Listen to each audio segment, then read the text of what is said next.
dari buku Bugar Selamanya yang disusun oleh Kai Kusma. Dan pagi hari ini kita boleh belajar mengenai sistem pengatur suara Tuhan yang diambil dari 1 Samuel 3 ayat 10 dan 11 dengan bunyinya demikian. Lalu datanglah Tuhan berdiri di sana dan memanggil seperti yang sudah-sudah. Samuel, Samuel. Dan Samuel menjawab, berbicaralah sebab hamba-Mu ini mendengar. Lalu berfirmanlah Tuhan kepada Samuel, ketahuilah aku akan melakukan sesuatu di Israel, sehingga setiap orang yang mendengarnya akan bising kedua telinganya. Bacaan renungannya demikian. Tahukah Anda bahwa kita tidak benar-benar mendengar dengan telinga kita? Telinga kita adalah saluran rumit yang mengirimkan gelombang suara ke bagian otak kita, yang kemudian menafsirkannya sebagai suara. Gangguan apapun di sepanjang proses ini akan mendistorsikan apa yang pada akhirnya didengar. Bagaimana cara kerja sistem suara yang dirancang khusus oleh Tuhan? Terdapat telinga luar, tempat getaran masuk ke saluran. Kemudian gendang telinga, sepotong kulit tipis yang direntangkan di atas saluran itu, memisahkan bagian luar telinga dari telinga tengah. Telinga tengah berisi tulang telinga, yang disebut dengan hammer, anvil, dan sanggurdi. Suara mengenai gendang telinga dan membuat 3 tulang bergetar seperti garpu talas. Tetapi lebih akurat, ini akan menimbulkan serangkaian getaran pada cairan telinga bagian dalam yang berbentuk cangkang atau koklea. Koklea tersebut berbentuk spiral. Pusatnya yaitu bagian ujung dari saluran itu mengatur nada rendah dan sambungan luarnya mengatur nada tinggi. Di dalam telinga bagian dalam terdapat organ kortik, yaitu terdiri dari sel-sel kecil yang mentransfer gelombang suara ke saraf pendengaran yang membawanya ke pusat pendengaran otak. Bagaimanakah sistem suara ini menangani perbedaan dalam tekanan udara pada kedua sisi gendang telinga? Itu sebabnya Tuhan menciptakan tabung eustachian, dimulai dari bagian dalam gendang telinga hingga ke tenggorokan. Udara yang cukup masuk melalui tabung ini melalui tenggorokan untuk menjaga tekanan udara tetap sama, sehingga memudahkan gendang telinga bergerak mengikuti gelombang suara yang masuk ke telinga. Iblis ingin mengacaukan sistem pengaturan suara yang luar biasa ini, sehingga kita tidak dapat mendengar secara akurat apa yang dikatakan kepada kita.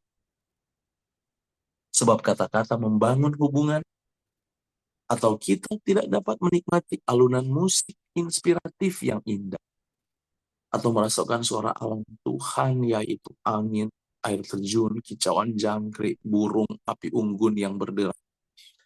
Iblis mengacaukan dengan sangat efektif melalui efek infeksi dan suara keras yang terus-menerus, seperti musik rock dan dengan pendorong pola hidup yang tidak banyak bergerak, atau yang disebut dengan sedentary. Ya, penelitian telah menemukan bahwa orang yang sehat kapasitas pendengarannya dapat tetap dipertahankan. Penjelasannya adalah bahwa olahraga teratur meningkatkan aliran darah yang kaya oksigen melalui pembuluh darah kecil di telinga.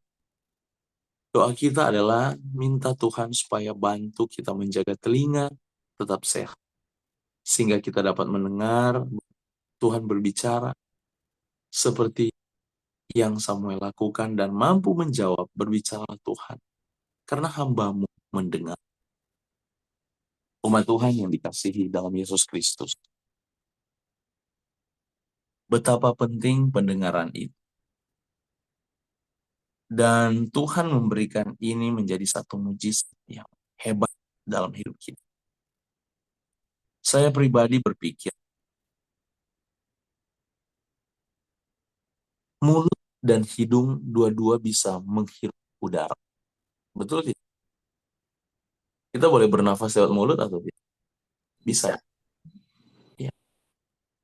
Tapi coba saudara tutup hidung saudara dan bernafas atau menghirup udara melalui mulut. Apakah saudara bisa mengetahui bau apa yang saudara hirup? Nggak bisa. Tidak bisa.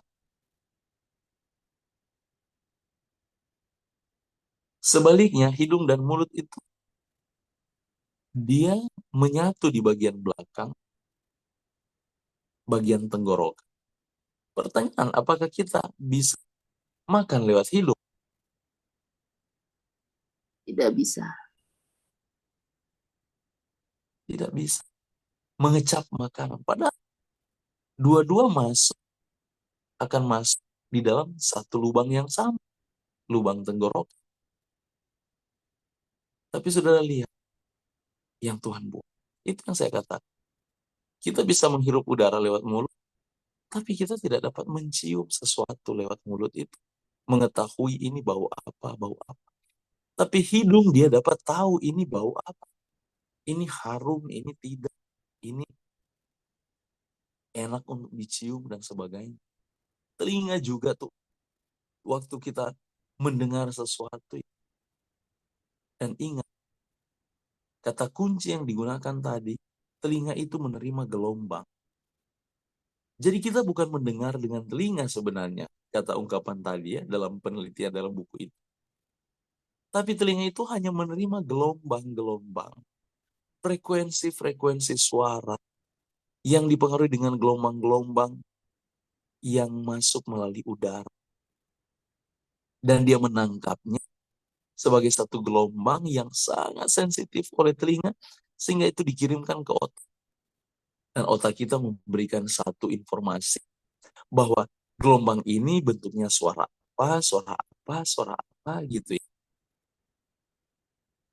Dan setiap kata-kata yang kita dengar untuk ungkapan K, B, C, D, E, A, F, G, dan sebagainya, itu bayangkan dengan teliti telinga kita bisa mendengar. Telinga kita bisa memberikan informasi ke otak, oh yang dia bilang itu K, yang dia bilang ini apa, ini apa. Dan setan mencoba merusak sistem ini. Karena ingat, setan menguasai anatomi tubuh kita. Supaya setiap berkat kebenaran itu dapat dihalangi. Dia tidak dapat langsung masuk menguasai otak kita, menguasai keputusan kita. Tidak bisa. Namun apa yang dia lakukan, saudara?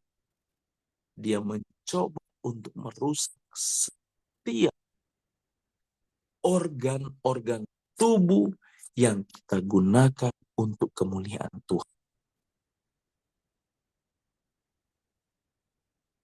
Sampai Amsal sendiri kata, ibaratnya, dengan kata lain dia katakan, kalau memang tenggorokan kamu itu membinasakan, makanan itu membinasakan kamu, taruh pisau di leher. Sudah bayangkan ya, dia suruh taruh pisau di leher. Artinya, kita pun harus tahu mengendalikan makanan kita. Makanya buah roh salah satu adalah menguasai diri, pertarakan. Karena setan berusaha untuk menghancurkan setiap organ, setiap sense yang kita akan mampu gunakan untuk kemuliaan Tuhan. Dan contoh pagi hari ini adalah telinga. Ketika telinga ini kita gunakan untuk mendengar suara Tuhan, dia mencoba untuk menghancurkannya dengan suara-suara yang bisa merusak gelombang. Hanya dengan gelombang itu, dia pemerusak telinga itu. Contohnya musik. Banyak orang memuji Tuhan dengan musik. Dia gunakan lagu-lagu yang kelihatan memuji Tuhan. Tetapi gelombang-gelombang musik yang dihasilkan dengan alunan-alunan musik itu menghancurkan frekuensi-frekuensi yang akan dikirimkan ke otak. Saudara tahu ya? Saya minta maaf. Masalah musik gereja itu menjadi perdebatan teologi. Musik gereja yang mana yang cocok untuk umat-umat Tuhan. Dan diputuskanlah dari zaman eh, dari abad ketiga, ketika konsili Nisea itu di, dijalankan. Salah satu keputusan konsili Nisea adalah penekanan kepada musik gereja yang kita kenal dengan himnal. Tapi sekarang dengan dunia modern, banyak orang-orang yang tidak menyadari bahwa pekerjaan setan bekerja dengan teliti di sana. Dan mengatakan, tidak apa-apa, musik apapun itu yang penting memuliakan Tuhan. Tetapi mereka lupa di balik musik-musik yang kita dengar, ada alunan-alunan musik itu yang frekuensinya tidak cocok untuk pujian hormat bagi Tuhan. Karena otak kita akan mengalami kekacauan, tidak dapat berkonsentrasi. Saudara tahu, musik-musik pun dapat membunuh saudara. Banyak alat-alat musik digunakan. Itu bisa, gelombang-gelombangnya itu dapat menciptakan kematian. Salah satu contoh, ada kalau di Manado itu, ada yang kita sebut dengan tarian maengket, lagu maengket ya. Orang-orang sekarang mereka pikir itu hanya lagu biasa. Tapi coba saudara perhatikan. Saudara boleh perhatikan, setiap lagu itu dinaikkan dengan frekuensi nada tertentu, dia bisa turunkan hujan. Itu lagu maeng. Yang lalu saya ingat waktu kami ada kampore di Cibubur, dari Manado dia bawa uh, maeng. Dan setiap mereka bawa tarian maengket ini, hujan turun. Saya ketawa, saya sedikit bercanda, saya bilang, mereka menari. Bukan tariannya yang masalah.